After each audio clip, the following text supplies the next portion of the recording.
24 घंटों में महायुति में बटेंगे तो कटेंगे पर बंटवारा साफ दिखाई दे रहा है। बटेंगे तो कटेंगे वाले नारे को लेकर दो गुटों की क्लियर पिक्चर है। एक वो जो समर्थन में है तो दूसरा इस नारे की मुखालफत में है। जो गुट बटेंगे तो कटेंगे वाले नारे के खिलाफ है उसमें महाराष्ट्र के CM Eknath Shinde, deputy CM और एनसीपी अध्यक्ष अजित पवार और बीजेपी नेता अशोक चव्हाण, पंकजा मुंडे के नाम शामिल है। जबकि समर्थन में राज्य के दूसरे डिप्टी सीएम और बीजेपी नेता देवेंद्र फडणवीस। लेकिन योगी के इस बड़े सियासी बयान से महायुति के कुछ साथी डर क्यों रहे हैं, इस रिपोर्ट में देखिए।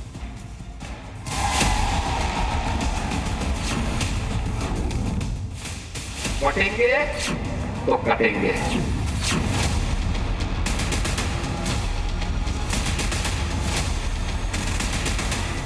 यूपी के मुख्यमंत्री योगी आदित्यनाथ के बटेंगे तो कटेंगे वाले नारे से बीजेपी के सहयोगी दलों शिवसेना, शिंदे गुट और अजीत पवार ने दूरी बना ली है।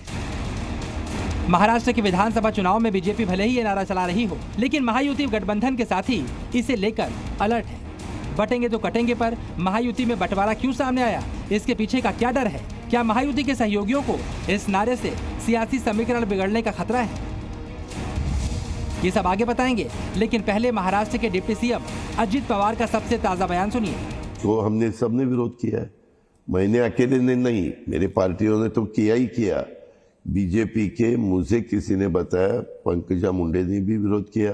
स्टेट के चीफ मिनिस्टर आते हैं और वो बोल देते हैं बटेंगे कटेंगे, तुरंत हमने बताया कि ये उत्तर प्रदेश नहीं है, नॉर्थ में ये चलता होगा। हमारे महाराष्ट्र में शिवशाहू फुले अम्बेडकर की विचारधाराओं से महाराष्ट्र चलता है। सीएम योगी के बटेंगे तो कटेंगे इस नारे को एकनाथ शिंदे और अजीत पवार दोनों ही समाज को बांटने वाला मानते हैं। इन दोनों को ही लगता है कि इससे उनका मुस्लिम वोट बैंक उनसे दूर हो जाएगा।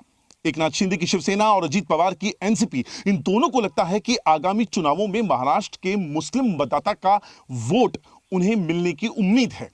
ऐसे में बटेंगे तो कटेंगे इस नारे से इन दोनों ही पार्टियों के मुस्लिम वोट बैंक का मिलने वाला समर्थन, उसमें सबसे बड़ा बाधक ये नारा हो सकता है। बटेंगे तो कटेंगे वाले नारे से दूरी की दूसरी तस्वीर भी आपको दिखाते हैं। पीएम मोदी ने गुरुवार को मुंबई के शिवाजी पार्क मैदान में रैली को संबोधित किया। इस रैली में अजित पवार शामिल नहीं हुए और न ही एनसीपी का कोई दिग्गज नेता पीएम की सभा में पहुंचा।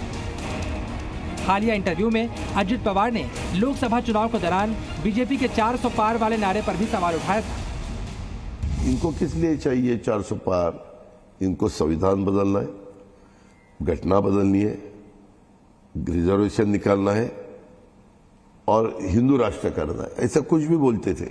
यानी माइनॉरिटी वाले बोलते थे कि ये इतनी मेजॉरिटी बड़ी चाहिए क्योंकि हिंदू राष्ट्र घोषित करके खाली हिंदू जो लोग हैं उनको ही वोटिंग का अधिकार रहने का। मगर अजित पवार का कंफ्यूजन बीजेपी के सीनियर लीडर और केंद्रीय मंत्री नितिन गडकरी ने दूर कर दिया। गडकरी ने साफ किया कि संविधान से खिलवाड़ करना कांग्रेस की हिस्ट्री रही है। बीजेपी ऐसा कुछ नहीं सोचती। संविधान ना हम बदलेंगे, ना बदलने देंगे, ना बदलने की कोई हिम्मत करेगा।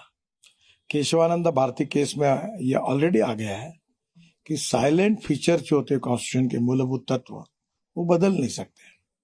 मूलभूत तत्व है freedom of speech, fundamental right, समाजवाद, धर्मनिरपेक्षता, लोकतंत्र, ये कभी कोई बदल ही नहीं सकता। रहे बाकी जो 3 चैप्टर है उसमें सबसे ज्यादा संविधान तोड़ने का काम अगर किसी ने किया तो कांग्रेस पार्टी ने किया है। कांग्रेस पार्टी ने इलाहाबाद हाईकोर्ट के निर्णय के बाद इंदिरा जी को बचाने के लिए बाबा साहब के संविधान की धज्जियां उड़ाई। अजित पवार ने पहले नवाब मलिक के लिए बीजेपी और देवेंद्र फडणवीस से सीधे तौर पर पंगा लिया। इसके बाद सीएम योगी और बीजेपी के बटेंगे तो कटेंगे नारे का भी खुलकर विरोध किया। अब अजित पवार ने पीएम मोदी की रैली से भी किनारा कर लिया। ये कुछ ऐसे संकेत हैं जिससे मालूम चल रहा है कि अजित पवार के मन में कुछ और खिचड़ी पक रही है। ब्यूरो रिपोर्ट, जी मीडिया।